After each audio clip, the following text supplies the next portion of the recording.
Throughout this year's Reykjavík Global Forum, we have looked at women's leadership from many angles. For example, how to challenge perceptions, elevate the visibility of women's leadership, and drive progress on key issues within our societies. Now we take an even closer look and ask, what does women's leadership look like, and how can women achieve political power despite all obstacles?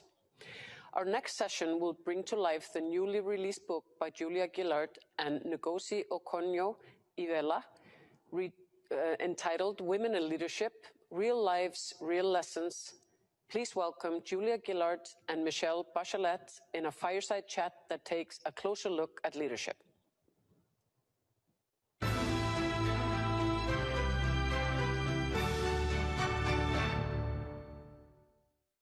Hi, my name's Julia Gillard and I'm delighted to be in conversation with Michelle Bachelet. Earlier this year, with my good friend, Dr. Ngozi Okonjo-Iweala, I launched a book called Women in Leadership, Real Lives, Real Lessons, and Michelle was one of the 8 women around the world we interviewed. Michelle, since we spoke for the book, women and leadership has been the topic everywhere. How are you seeing women in leadership during the days of the pandemic? Have women leaders done better? Well, I think the women have done fantastic. I mean, you know that the people have said that from the 12 countries in the first wave of the pandemic that did better, 7 of them were led by women. So I would say many of those stereotypes about women being weak or not taking important decisions are completely false, of course, but they have been shown in the COVID-19 response that that women had done it fantastically. And I think we need more women in leadership positions. One of the things we talked about was how women leaders combine strength and empathy. And that's not because women's brains are somehow different from male brains, but because when people are giving women permission to lead, when they're saying, I'm prepared to vote for that woman leader, they're often looking for that combination of strength and empathy, which seems to very much have come to the fore during the pandemic for women leaders and being incredibly valued. And we now have research which shows that objectively women leaders have done better. But Michelle, one of the interesting things we talked about when we were talking about the book was comparing your 2 periods of time as president. Not many people in the world are able to, in a time series, say, my first period as president, my second period as president, but you are. And you said to Ngozi and I that you thought things had got tougher in some ways for women when you compared your second term of office with your first. Why was that? Well, I mean, first of all, I think things have get tougher in politics for men and for women, but particularly because women are usually more discriminated. Any decision that you do, you take or you don't take, they will be criticized. So I think it was worse because in my first term, well, there was this the novelty, you know, I was the first woman president in my country, and people did not expect much, but on the other hand, the second term, they expected a lot. And I think politics in general is getting a little bit more nasty. There's a lot of, you know, I would say criticism, but not, I mean, there's a lot of lack of state perspective, if I may say. And women, of course, are treated in a worse way. You see it everywhere because you see as well that even though 25 years ago in the Beijing conference, it says women's rights are human rights. But I will believe that for women has been much difficult in the last years. Hillary Clinton, who of course famously said that at the Beijing conference, women's rights are human rights and human rights are women's rights, we also interviewed for our book. And one of the things that she spoke about is the impact of social media. And when we were putting together the research for the book, it's quite clear that of the things that are said about politicians on social media, disproportionately, the worst of it is directed at women politicians. Did you experience that during your presidency? And what do you think we might be able to do about that? Yeah, I mean, I did experience it because, first as a candidate, I experienced it that they will discuss not about my ideas, what the programs I wanted to do for the country. They will discuss if I was too big or the size of the purse. And I've spoken with a lot of women who have been prime ministers, and probably Julia, in your case, it was the same. They discuss about secondary things, not on the substance, not on the essential things. And I mean, I don't care if somebody criticizes me because of my ideas, because it's normal. That's a democratic way of relating to each other. But when they discuss things that are not important, they tend to diminish the figure of a woman as a leader, and to I would say to put the person like if it's a thing and not a person, with ideas, with intelligence, with capacities.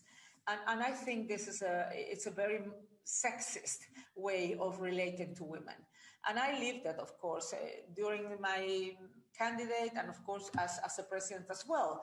Because if I did not took a decision immediately, because I thought you need to think really in a very deep way. You need to analyze it. You need to consult a lot of people because it's a very complicated issue. They will tell you that you don't do decisions, you don't take decisions.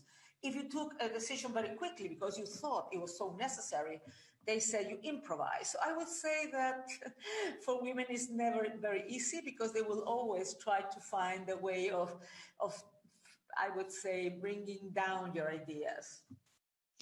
You're certainly right. Both the research and the women leaders we spoke to talked about disproportionate time spent on appearance questions, what women were wearing, a lot of commentary about body shape. I had that myself from every aspect of my body, including, would you believe, my earlobes, and a lot of focus on women's family structures, whether they have children, whether they don't have children. I mean, interestingly, Jacinda Ardern has gone on to be the second woman in the world to have a child while she was in office, and she's just been very solidly re-elected. So fortunately, we've got that role model, but these questions still come to the fore for women.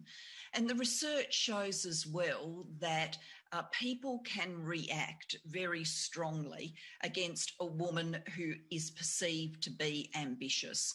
If a man says that he wants to be a leader, that he's aiming to be president or prime minister, he's seen to be a go-getter. But if a woman does that, she's seen to be too self-seeking. People respond against that adversely. Do you still see evidence of that around the world? Yeah, I think so. But it's worse than that because girls are usually, when they are growing up, they learn that ambitious is a terrible thing. It's not a good thing. Power is not a good thing. I mean, so many girls don't dare to go into, to even think of being leaders or being a president of a republic because they feel that is ambition, power, as a bad thing. And of course, I think it's less than before, probably, because we have seen a lot of very powerful women and a lot of girls going into the streets, like the Me Too and so on. I think we have seen women that believe that they have to be in charge, that they need to their voices to be heard, and that's a very positive thing. But I think we need to ensure that girls, when they are growing up, that they can understand that that's not a bad thing. That power is not the problem. The problem is how you use the power. What do you use it for? That it's good to have power to transform the world for the better, for example. And I'm not sure that in schools we are really teaching girls like that. And I think we need to do much more of that. In my capacity as chair of the Global Institute for Women's Leadership at King's College London, we've been studying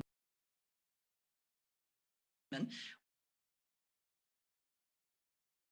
We're also studying the difference women leaders make, the sorts of policies and priorities that they bring to the fore. So you're right, it's not the power, it's what the power is used for. And the evidence shows that women do tend to use that power to make a difference in a way that empowers other women. It's fantastic that this important conference is hosted in Iceland because, of course, that's one of two countries in the world that can say it's had 3 women lead it and it's a proud leader on gender equality.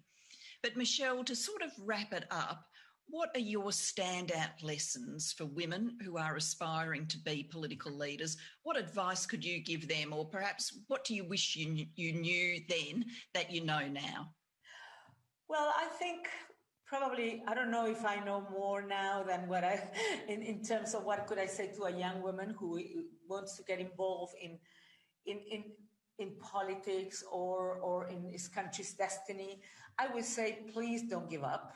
Don't give up. I mean, sometimes it's very nasty, sometimes it's difficult, but I mean, we women can live with difficult things. So don't give up.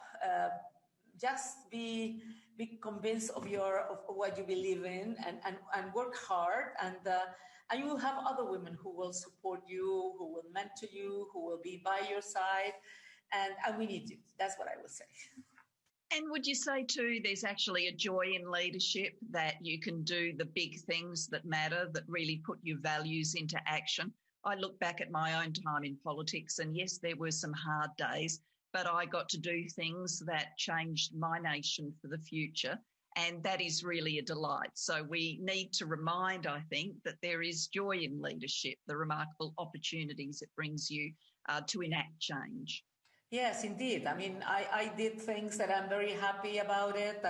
I permitted so many young people to go to the university free of charge that would have never been the first generation in their families, and so many other things on women's rights and so on. And that's great, because you can enjoy that you were able to use the power to transform people's life for the better. And I think that is what makes it worthy. And in this world where there are role models, where there are mentors and sponsors available, do you talk to young women about how important that can be? Have you found that mentorship, sponsorship by others really matters? Yeah, I'm sure it does. I mean, every time I speak with women, I mean, because you know what? Once when I was working in defense issues, we had a group with women who work in defense in many places of the world, because there were so few women. And then there was this magazine. It says women can everything, not at the same time though. And I think you need to understand that you don't need to be a superwoman. You just need to be somebody who really believes in what you believe in and works hardly and honestly for it. I think they're very wise words. And from my own point of view, my message, Ngozi's message, the message of the book, and Michelle, you've said it too, is to women to absolutely go for it. We live in a world where fully 70% of the nations on earth have never been led by a woman. We can and we must change that.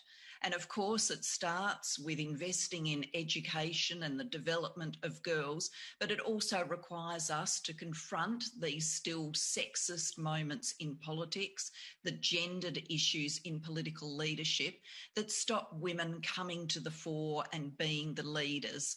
My standout lessons would be, number one, go for it, but be aware. Be aware that you will still face a gendered world where there will be times when you are just judged simply because you're a woman. You're judged more harshly because of that. Use the opportunity as you get ready for leadership to think about how you will deal with those moments when they come. Forewarned is forearmed, and the experience of leading women like Michelle Bachelet can help guide women for the future. Michelle, just a final reflection for a woman who becomes a leader and hits that moment where she's treated in a sexist fashion. Should she call it out? No, I think we women need to go forward, as you said, Julia. And the important thing is that we can help those young women in that path. That has been a delightful conversation. Thank you, Michelle, for having it with me. And thank you for all of the work you continue to do to inspire women and girls around the world. It would have been fantastic to be together in Iceland, but this is the next best thing, sharing perspectives and lessons about women and leadership. So thank you so much for joining me for this discussion. Thank you, Julia. All the best. Thank you.